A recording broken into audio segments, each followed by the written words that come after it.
ভিন্ডির ভর্তার জন্য প্রথমে ভিন্ডিগুলোকে একটু পানি দিয়ে সিদ্ধ করে নেব 10 মিনিট।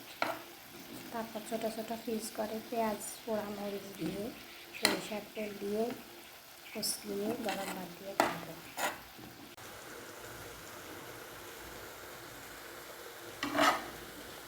ঢেঁড়সগুলো ভালোভাবে সিদ্ধ করে নেব।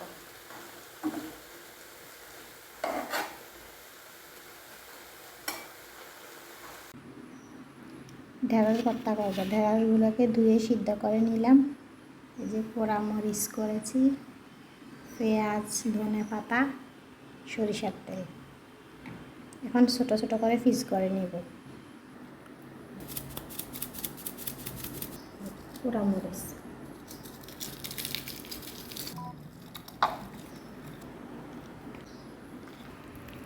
ভর্তা কমপ্লিট। এখন ভাত খাবো।